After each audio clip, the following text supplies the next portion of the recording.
할렐루야. 10월 13일 수요 우리 오후 저녁 수요 예배에 함께 하신 여러분 예수 그리스도 이름으로 환영하고 축복합니다. 이제 가을이 깊어가고 있습니다. 여러분 관절기에 영육간에 우리 주 안에서 강건하시기를 축원하고 소원합니다.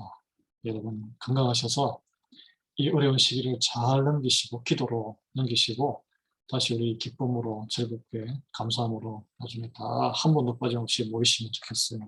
교회로 다 돌아오시면. 우리 오늘 찬송 제39장 주원의 받으려 찬송으로 시작하겠습니다.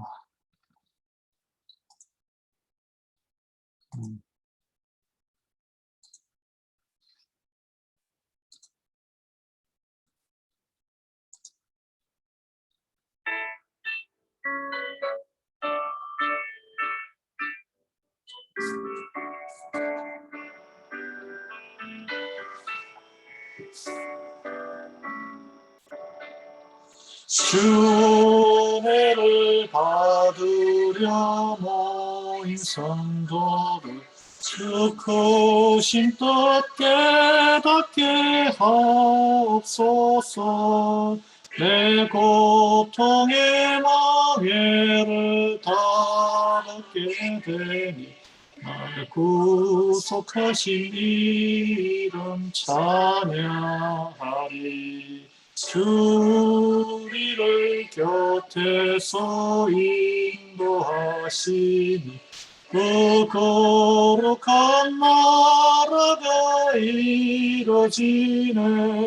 저 마귀와 싸워서 늘 승리하니 건강 주께 돌려 찬양하리.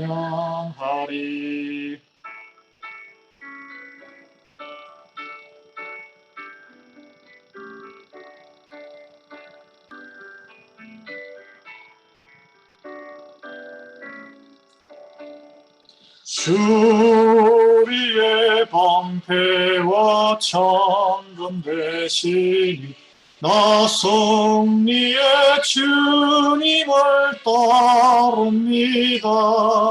권한 나를 당할 때 늘 도우시사 인생가를 불러 찬양하네.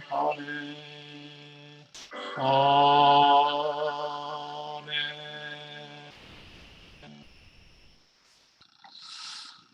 네, 이런 화면이 뜨네요. 자, 이제 우리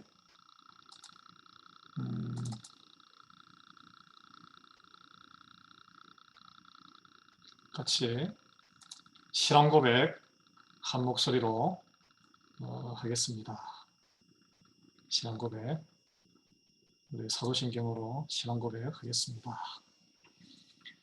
전능하사 천지를 만드신 하나님 아버지를 내가 믿사오며 그 외아들 우리 주 예수 그리스도를 믿사오니 이는 성령으로 잉태하사 동정녀 마리아에게 나시고 본디오 빌라도에게 고난을 받으사 십자가에 못 박혀 죽으시고 장사한 지 사흘 만에 죽은 자 가운데서 다시 살아나시며 하늘에 오르사 전능하신 하나님 우편에 앉아 계시다가 저리로서 산자와 죽은 자를 심판하러 오시리라.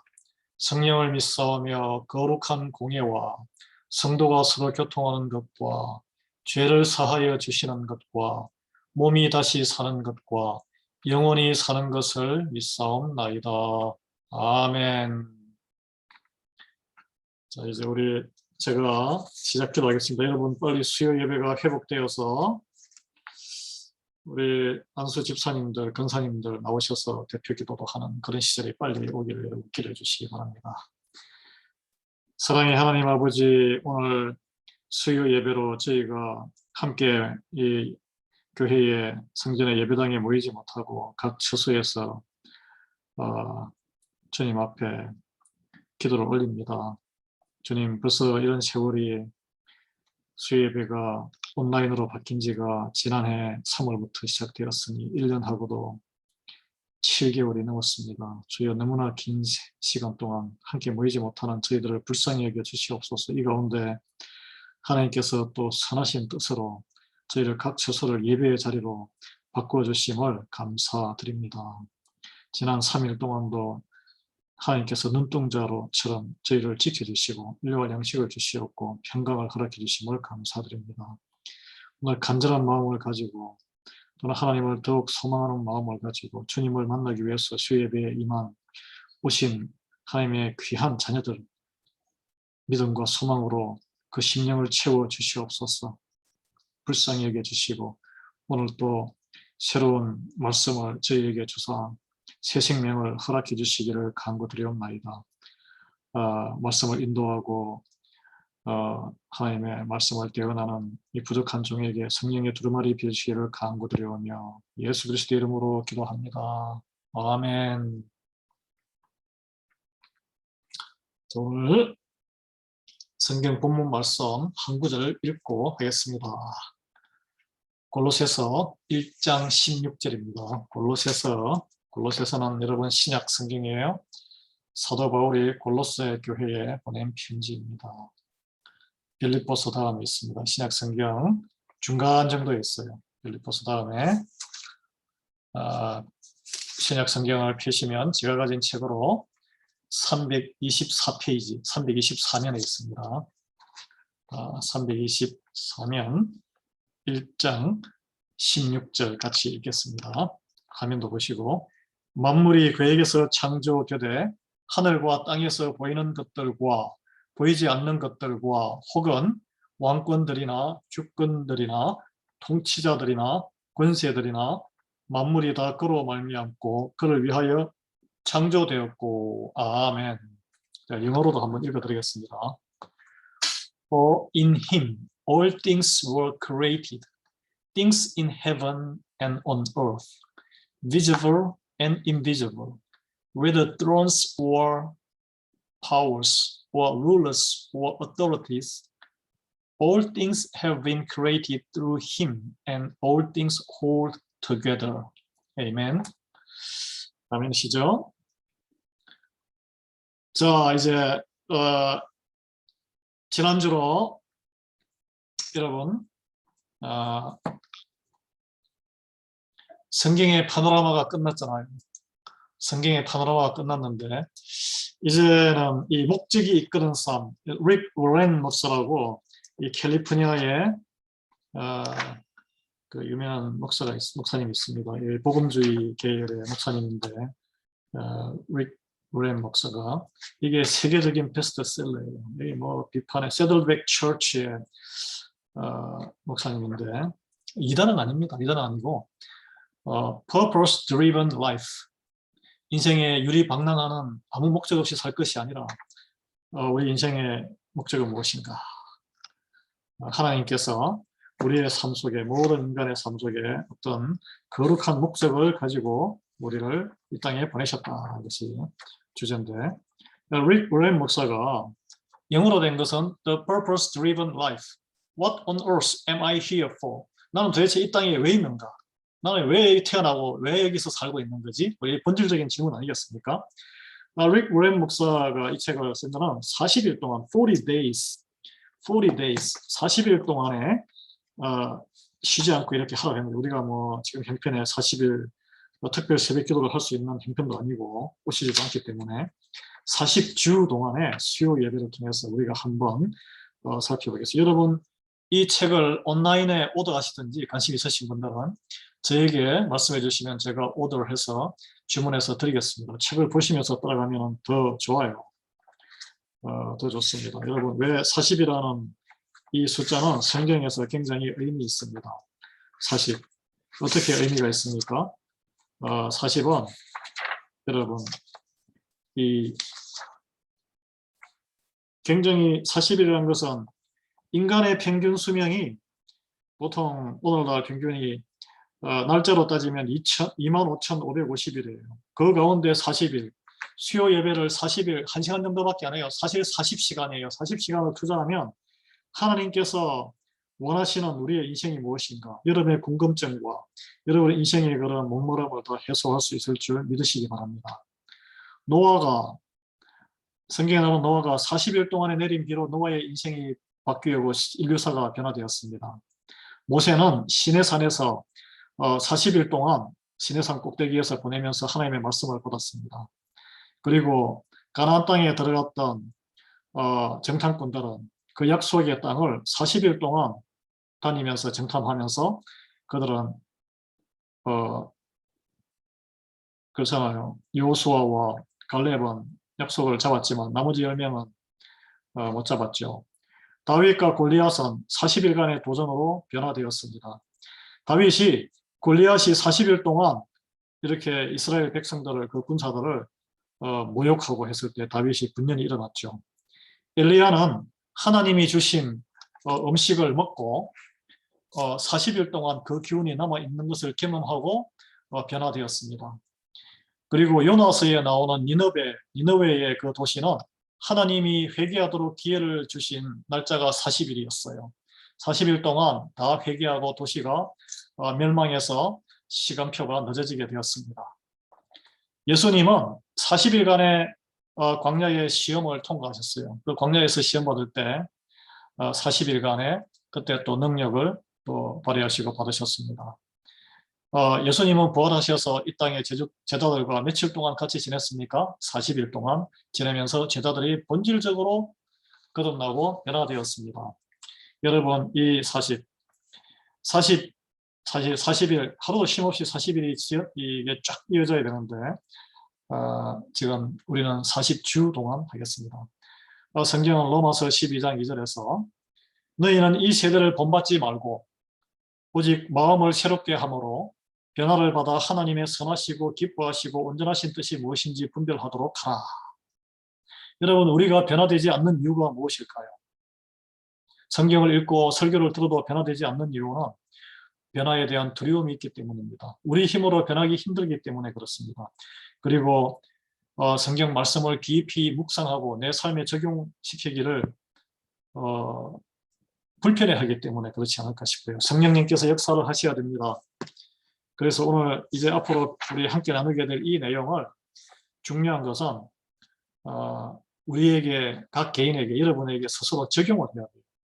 이 다 한과가 끝나고 나면 우리가 배운 것을 저를 통해서 배운 것을 생각할 것이 키포인트가 무엇인가를 마지막에 제가 정리해 줄 것입니다. 그리고 인용된 중요한 성경 구절을 잡습니다. 여러분 외우시기 바랍니다. 그리고 이제 이 말씀을 안고 여러분 삶을 살아갈 때 항상 질문을 해야 돼요. 질문이 있는 인생이 하나님의 말씀을 찾게 되고 변화가 일어납니다. 질문이 없는 인생은 변화가 없어요. 그리고 이런 것을 배우자 여러분 남편이나 아내와 함께 토론을 하십시오. 이야기를 하십시오. 오늘 목사님이 이런 이야기를 했는데 목적이 끊어서 당신에게 어떻게 생각해? 다 이제 부부가 교회를 다니고 하면은 서로 토론의 대상이 되어야 합니다. 진정한 영적인 성장은 요즘 그 고립되어서 1년 반을 살잖아요. 교회도 안 나오시고 못 나오시고 하시는데 영적인 성장은 고립 상태에서는 이루어질 수가 없습니다. 그래서 하나님께서 예수님께서 교회를 만들어 주신 거예요. 서로 불편하고 빨가닥거리면서도 서로가 서로를 바라보면서 예수님을 바라보면서 서로 적용하고 서로 섬기면서 영적인 성숙, 공동체만을 통해서 이루어집니다. 교회가 미우나 고우나 교회를 유지해야 돼요. 안 그러면 우리는 모두 영적인 난파선, 파산에서 배가 좀 찌그덕거리다가 배를 타고 항해하는 게 낫지 배를 파손시키고 뛰어내려버리면 표류하고 바다에서 상어떼와 그리고 온갖 그 야만 동물에게 노출되는 거예요. 죽습니다. 한마디로 이야기하면 죽어요. 여러분, 네. 교회를 귀하게 여기셔야 됩니다. 자, 이제부터 오늘 첫날 질문이 이거예요. 자, the purpose driven life, 목적이 이끄는 삶. 이 나오죠. Rick Warren, number 1 New York Times bestseller. Day 1. 그래서 week 1이죠. 우리한테는. It all starts with God. 모든 것이 하나님으로부터 시작한다. What on earth am I here for? 나는 도대체 여기 왜 이 땅에 태어나서 살아가는가? Why? What for? 무엇을 위해서? 나는 왜 이 세상에 존재하는가? 그 답은 나와 있어. 모든 것이 하나님으로부터 시작되었다. 이게 중요한데, 여러분. 자, 잠언 11장 28절과 예레미야 17장 7절 8절을 보겠습니다. 잠언 11장 8절, 우리 개정기에 우리가 읽는 성경은 말씀이래요. 자기 재물을 의지하는 자는 패망하려니와 의인은 푸른 잎사귀 같아서 번성하리라. 예나 지금이나 우리의 이 세상에 눈에 보이는 가장 확실하게 믿고 의지할 것은 돈입니다, 여러분. 세상에, 그건 세상적인 진리예요. 그래서 붙들고 그 돈, 그 딱 살림 규모에서 절대 꿈쩍달짝하지 않는 그런 하나님을 못 만납니다, 여러분. 그래서 메시지 성경 유진 피터슨 목사님이라고 재작년인가 돌아가셨는데 우리 BCSA 목사님으로 또 신학대 교수였어요. 아주 그 영성이 뛰어나신 분인데 그분이 번역한 성경책이 쉬운 우리말로 번역한 게 있습니다. 해설 성경인데 이 구절 이렇게 번역했어요. 이 세상에 골몰하는 삶, 자, 재물을, 돈을 의지하는 삶은 이 세상에 골몰하는 삶이에요. 죽은 삶이다. 생명이 없어요. 그것은 나무 그루터기와 같다. 그루터기 어때요? 또 썩어서 죽은 뿌리째 썩는 거예요. 그렇지만 그게 이제 패망하는 거예요. 하나님에 의해 이루어져가는 삶, 하나님에 의해서 becoming, 이루어져 변화되어가는 거예요. 열매를 맺는 나무다. 의인은 푸른 잎사귀 같아서 번성하리라. 아주 번역을 잘했습니다. 자, 예레미야 17장 7절 8절 보겠습니다. 그러나 무릇 여호와를 의지하며 여호와를 의뢰하는 그 사람은 복을 받을 것이다. 무릇 하나님을 믿고 의지하는 자가 복받아. 그 복의 증거는 뭐냐? 물가에 심기운 나무가 그 뿌리를 강변에 뻗치고 더위가 올지라도 두려워하지 아니하며 그 잎이 청청하며, 제가 오탈자라서 청청입니다. 푸르고 푸르며 가무는 해여도 걱정이 없고 결실이 그치지 아니함 같으니라. 오탈자가 좀 있는데, 여러분 이거는 시편 1편에 나오는 시냇가에 심긴 나무가 열매를 맺고 이렇게 복 있는 자 비유가 나오잖아요. 바로 그 장면입니다. 네. 자, 모든 것이 이것은 우리에게 하나님으로부터 시작되었다는 거예요. 하나님으로부터. 이 이야기는 목적이 이끄는 삶은 인생의 목적은 우리에 관한 것이 아닙니다. 우리에 관한 것. 삶의 목적이 뭐예요? 삶의 목적이 뭐냐면 개인적인 성취감입니까? 마음의 평안을 얻는 거예요? 행복해지는 거예요? 우리 가족 잘 사는 거예요? 좋은 직업? 꿈? 야망? 이런 것보다 큰 개념이 삶의 목적이에요. 이 삶의 목적이 나 왜 여기 있는 거지? 이 생각이 수천 년 동안 사람들을 고민스럽고 혼란스럽게 해서 철학이라는 학문을 발전시켰습니다. 그래서 이 질문이 대부분 그래요. 나는 무엇이 되기를 원하나? 나는 무엇을 해야 되나? 나의 목표, 나의 야망, 나의 꿈, 내가 좋아하는 건 뭔가? 나. 이게 내 자신에게 초점을 맞추는 것이 세상의 그동안의 학문인데 내 자신에게 맞춰서 결론이 안 나요. 삶의 목적을 찾을 수 없습니다. 왜냐하면 이것은 삶의 목적은 나 자신에 관한 것이 아니기 때문에 그래요. 모든 생각은 하나님으로부터 시작되어야 합니다. 왜냐하면 우리 존재 자체가 하나님께서 창조하셨기 때문에 욥기를 보면 생물들의 혼과 인생들의 영이 다 그의 손에 있느니라. 하나님의 손에 있다는 이야기죠. 말씀이죠. 예. 그래서 많은 강연과 책과 영화와 자기 자신을 찾아서 떠나는 여행 뭐 하며 책 베스트셀러 있는데 모두가 나를 아무리 분석해보도 나는 흙으로 만들어지고 이게 생각이 종잡을 수 없기 때문에 삶의 궁극적인 의미를 발견할 수 없어요. 나를 만든 사람이 아니라 나를 만든 이가 누구인지 물건에 어떻게 쓰는지를 알려면은 그 물건을 어떤 것을 만든 사람이 만든 그 매뉴얼을 봐야 제대로 사용할 수 있고 그 만든 목적을 알 수 있습니다. 우리가 스스로를 창조하지 않았기 때문에 우리는 무엇을 위해서 우리가 창조되었는지를 알 길이 없습니다. 알 길이 없어요. 삶의 목적에 도달하기 위해서는 창조주 하나님으로부터 질문이 시작되고 그걸로 끝을 맺어야 됩니다. 자, 이게 이제 삶의 목적을 찾아가는 시계예요. 오른쪽 위에서부터 자, 하나님, 창조주 하나님으로부터 시작해야 된다는 거예요. 하나님에 의해서 하나님을 위해서 창조되었고 그것을 이해하기 전에는 결코 우리의 삶을 여러분은 이해할 수 없습니다. 욥의 12장 10절에 그 말씀, 생물들의 혼과 인생들의 영이 다 하나님의 손에 있기 때문에 하나님을 발견하거나 만나지 아니하면 우리는 도저히 우리의 삶의 목적, 왜 있는 거지, 왜 태어난 거지, 아유, 엄마 아버지가 하룻밤 사랑의 장난으로 태어났나, 그러면 뭐 세상의 문제랑 뭐가 다를까, 이 허무한 인생에 빠지는 거예요. 그리고 우리는 많은 사람들이 하나님을 알아도 자기 자신의 유익을 위해서 하나님을 이용하려고 해요. 이용하려고 해요. 그것은 순리를 거스르고 필연적으로 실패하게 됩니다. 분명한 것은 하나님을 위해서 우리가 하나님이 우리를 만든 것이지 우리를 위해서 하나님이 존재하는 것이 아니란 거예요. 우리가 하나님을 만든 게 아닙니다. 그거는 세상의 불신자, 무신론자들의 생각이에요. 여기서 확실히 교회를 다녀도 내가 하나님에게 유익한 뭔가를 얻기 위해서 다니면 그건 잘못 믿는 거예요. 잘못 관계가 역전된 것입니다. 이거는 사이비 종교예요. 사이비 종교. 하나님이 나를 만들었고 하나님을 위해서 내가 있다는 것이지, 아니 어떻게 우리가 인간이 자동차를 발명해서 만들었지 자동차를 만든 인간이 자동차를 위해서 존재한다.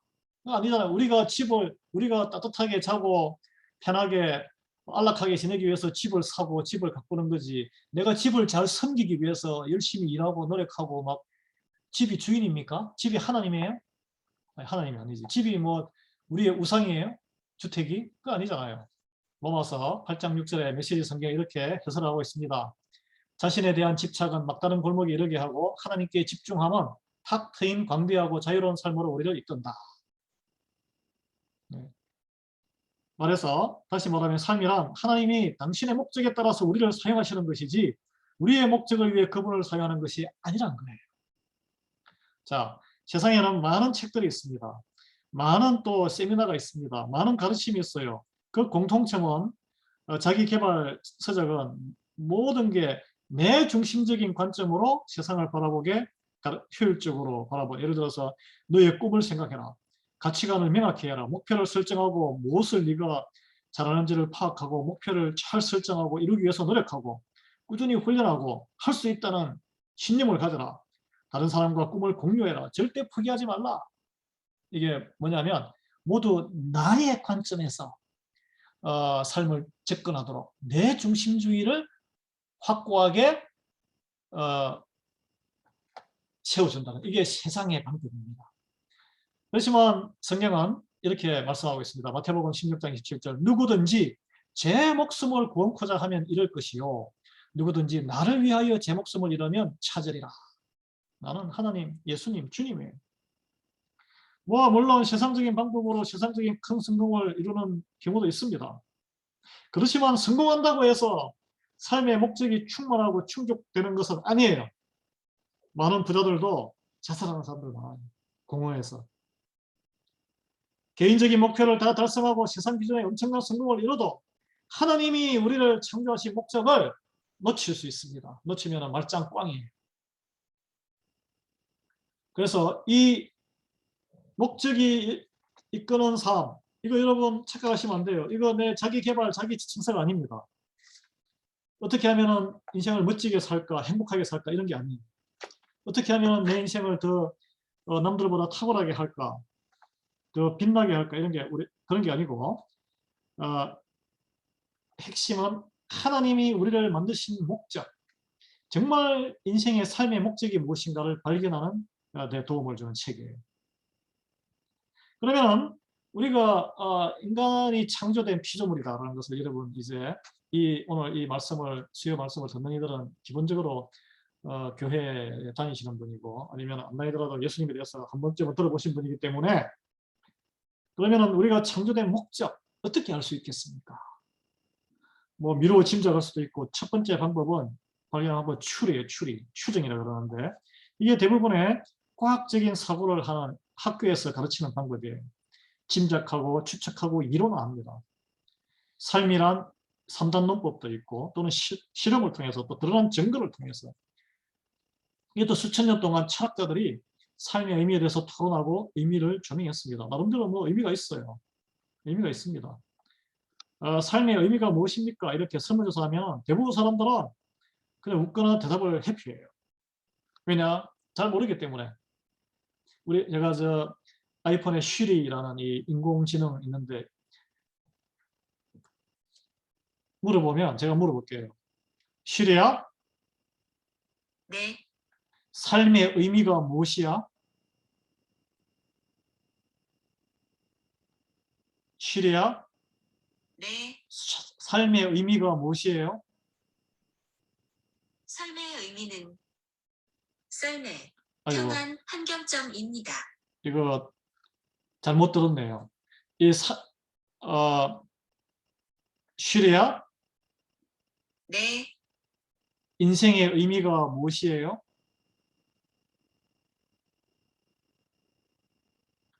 하여튼 이 아이폰에 이런 인공지능이 아무리 발달해도 컴퓨터가 그 컬렉티브 인텔렉츄얼이라고 그러죠. 사람의 모든 지식을 해도 인생의 의미가 무엇이냐라고 물어보면 제가 이게 발음이 잘 안 돼가지고 못 알아듣는 것 같은데 미스테리합니다. 이렇게 대답을 해요. 잘 모르겠습니다. 이 말이죠. 그런데 발견하는 방법이 이 말고 우리 인간의 지식으로 이렇게 막 서로 경합하는 삶의 의미에 대해서 아직 해결이 안 됐는데 어떤 분들은 뭐 아이고 즐겁게 살아가는 것이 행복하게 살아가는 것이 삶의 의미지 잘 먹고 잘 살고 유한한 삶에 무한하게 그냥 모든 걸 즐기고 하는 이거는 쾌락주의예요. 쾌락주의. 그래서 계시 두 번째 갖고는 계시예요. 계시. 계시는 드러나는 것이죠. 하나님께서 삶을 만드신 분, 인생을 만드신 분, 창조하신 분이 인생의 목적은 이것이야 라고 말씀해 주신 것이 드러남이 계시예요. 하나님의 말씀을 통해서 삶에 대해 우리에게 알려주신 것들이 있습니다. 그것은 성경에 나옵니다. 이 왜 계시가 중요하냐면 왜 하나님의 말씀을 우리는 포커스해야 되냐 하면 우리 인생이 우리의 삶이 하나님께서 창조하시고 기회를 주시고 만들어주셨다는 것을 인정할 때는 우리가 통밥을 굴리거나 머리를 굴려서 알려고 막 애쓰기보다는 우리의 인생을 만드신 분, 발명품의 목적을 알 수 있는 가장 쉬운 방법이 뭐라 그랬어요? 그것을 만든 발명가에게 물어보는 것이에요. 왜 만들었습니까? 어떻게 사용합니까? 어떤 문제점이 있어? 어떻게 대처를 해야 됩니까? 삶의 목적을 발견하는 것도 이와 마찬가지입니다. 하나님께 여쭤봐야 합니다. 이 책을 통해서 릭 워렌 목사는 성경을 이렇게 저렇게 다 뽑아서 성경에 나와 있는 인생의 목적을 크게 5가지로 제시해 주고 있어요. 이제 오늘 소개하자면 이게 목차에는 여러분 책이 없기 때문에 첫 번째 하나님의 기쁨을 위해서 우리는 여기에 계획되었다. 두 번째는 우리는 하나님의 가족으로 태어났다.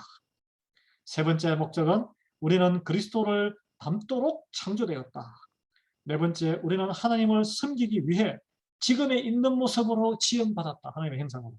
다섯 번째, 우리는 사명을 위해서, 그 어떤 사명이 있겠죠. 이 땅에 살아가는 목적이 있는 거예요. 그 사명을 위해서 지음받았다. 이 성경의 모든 구절 가운데 이 5가지 목적이 다 녹아 들어 있는 거예요.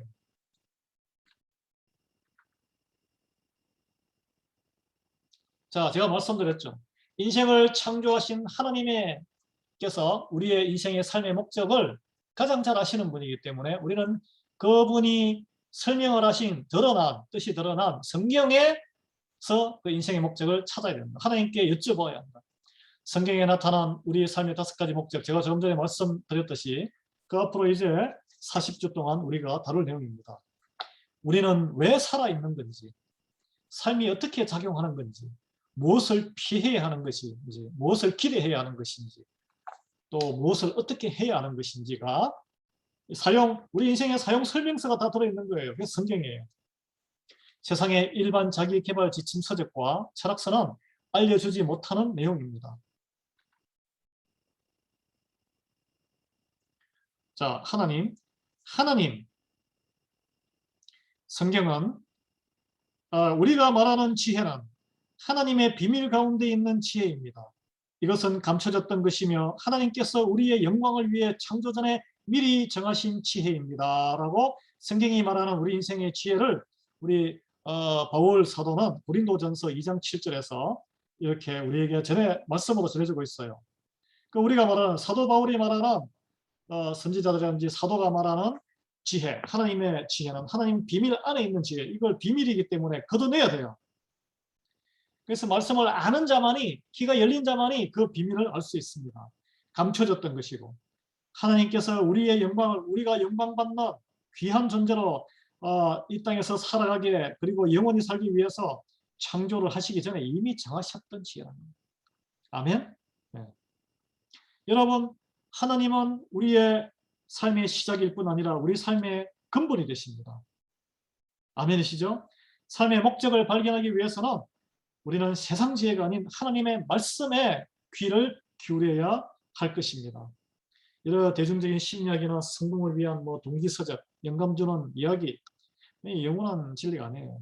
영원한 진리에 바탕을 두는 삶을 살아가는 것이 가장 현명하고 아름다운 선택이에요. 성경은 우리에게 이렇게 말하고 있어요. 에베소서, 오늘 이게 화면에 보이죠? 메시지 성경으로 해설된 것을 제가 가져왔는데 1장 11절입니다. 같이 한번 읽어볼까요? 오직 그리스도 안에서만 우리는 우리가 누구인지, 그리고 우리가 무엇을 위해 사는지를 알 수 있다. 우리가 그리스도를 알기 전에, 어떤 소망을 갖기 전에 하나님은 이미 우리를 눈여겨보셨고 만물과 만인 가운데서 역사하시는 목적의 한 부분으로서의 영광스러운 삶을 이미 계획해 놓으셨다. 아멘. 그로써 예수 그리스도를 영접한 여러분께서는, 또 영접하실 여러분, 영접하게 되면 영광스러운 삶을 살게 되는 거예요. 네. 자, 목적이 이끄는 삶. 세 가지의 우리가 통찰을 오늘 배우는데, 예수 그리스도와의 관계를 통해서 우리의 정체성과 목적을 발견할 수 있다는 거예요. 그런 예수 그리스도와의 관계를 맺고 있지 않다면 어떻게 그 관계를 맺을지에 대해서는 앞으로 우리가 다룰 것입니다. 그리고 우리가 하나님에 대해서 생각하기 훨씬 이전부터, 우리 하나님을 모를 때부터 하나님은 우리를, 바로 여러분을 생각해 오셨다는 거예요. 하나님의 은혜요 사랑입니다. 그 하나님의 우리를 향한 목적은 우리가 생각하기에 앞서서, 그 전에, 우리의 도움 없이, 우리가 이 땅에 태어나기 전부터, 어머니 아버지의 몸속에 있기 전부터 이미 계획되어 있었다는 것입니다. 그리고 우리의 직업과 배우자와 우리의 취미와 삶의 많은 부분들이 우리가 결정할지 몰라도 우리의 삶의 목적은 우리 스스로 결정할 수 없는 거예요. 그거는 하나님에게 달려있는 거예요. 그래서 우리의 삶의 목적이 하나님이 영혼을 위해서 계획해 놓으신 것보다 큰 목적의 한 부분이다. 그 큰 목적의 한 부분이 무엇일까? 그것을 릭 로레 목사는 이렇게 설명을 하고 있습니다. 네. 여러분, 사춘기를 경험하면서 이렇게 대부분 사람들이 내가 왜 이렇게 태어나서 무엇을 위해서 살아가나, 좋아하는 것을 막 찾아보기도 하고 방황하지 않습니까? 청년 시기에도 방황하는데 적성에 맞는 걸 찾으려고 노력하기도 하고, 그리고 인생 그걸 또 잊어버리고 열심히 세월에 쫓겨서 살다가 또 중년에 공허하게 왜 이렇게 살지? 또 노년에 자녀 다 키우고 나가서 텅 빈 둥지를 보면서 인생이 내가 다 흘러갔네, 나는 무엇을 위해서 산 것인가, 이렇게 그런 시간들이 문득문득 있을 수 있습니다. 그게 바로 삶의 목적에 대한, 존재의 이유에 대한 고민이에요. 하나님을 만나면 하나님께서 그것을 다 이해하고 꽉꽉꽉 채워주시는 줄 믿으시기 바랍니다. 그 어둠과 방황의 시간에 여러분, 빛 대신 하나님께 나아가시기 바랍니다. 우리는 빛 가운데 들어가는 길목에 지금 서 있는 거예요. 흥분되시죠? 자, 오늘 이제 마무리하겠습니다. 자, 나의 삶의 목적과 관련해서 생각하고 적용해야 할 질문. 여러분, 오늘 이걸 생각해 보십시오. 이 삶의 목적, 내 인생의 목적이 나 자신에 관한 것이 아니라는 거예요. 이게 중요합니다. 이게 중요해요. 여기서 잘못 단추를 끼면은 계속 다람쥐 쳇바퀴 돌듯이 해답 없는 뺑뺑이로 돌게 되는 거예요. 나 자신이 아니다. 누구에게 가는 것이 하나님에 가는 것이다. 자, 외울 말씀은 같이 읽겠습니다. 골로새서 1장 16절 말씀. 만물이 다 그로 말미암고 그를 위하여 창조되었고. 자, 그런 예수님이고 하나님이세요. 만물이 다 그로 말미암고 그를 위하여 창조되었고, 만물이 다 나로 말미암고 나를 위하여 창조된 게 아니란 거예요. 자, 이제 우리가 일상으로 떠나면서 가져가는 질문입니다. 어떻게 하면 삶이 내 것임을 주장하는 어지러운 세상의 여러 주장들에, 그런 광고들에도 불구하고 나 자신이 아닌 하나님을 위해 사는 삶임을 기억할 수 있을까요? 이건 숙제예요.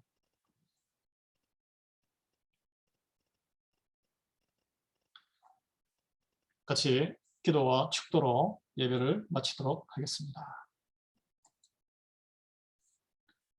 하나님 아버지, 감사합니다. 인생의 목적이 무엇인지 방황하며 살았던 수많은 시간들을 떠올려 봅니다. 나 자신만 들어보면 나는 어떻게 살고, 나는 무엇을 좋아하고 무엇을 잘하고, 허탄한 끝없는 해결 없는 질문에 방황하면서 인생을 낭비했던 순간, 주님, 우리의 생명과 우리의 모든 세상과 이 모든 피조세계를 지으신 창조주 하나님, 지으신 분 그 뜻을 물어보는데 우리가 무지해서 게을리했습니다. 이제라도 하나님 말씀과 하나님의 그 창조의 뜻이 우리 인생의 목적이 드러난 하나님의 계시와 뜻을 묻도록 은혜를 베풀어 주시옵소서. 그래야 우리 인생의 목적을 발견하고 하나님의 뜻에 맞추어 하나님의 영광을 입는 귀한 성도들에게 은혜를 베풀어 주시옵소서. 예수 그리스도의 이름으로 기도합니다. 아멘. 지금은 우리 주 예수 그리스도의 은혜와 하나님 아버지의 우리를 향하신 사랑하심과 성령님의 감동감과 교통 충만하심이 내 인생의 목적이 무엇인지, 내가 왜 존재하는지를 모르고 방황하는 모든 영혼들 위해, 그리고 오늘 이 수요 예배를 함께 드린 우리 리하이벨 연인교회의 교인들, 신도들, 그리고 성도들, 그들의 가정과 허겁투와 일터 위에, 그들의 건설 위에, 그리고 선교사님들과 열방의 모든 교회 위에 지금부터 영원토록 함께하기를 간절히 축원드리옵나이다. 아멘. 평강한 밤 되시기 바랍니다.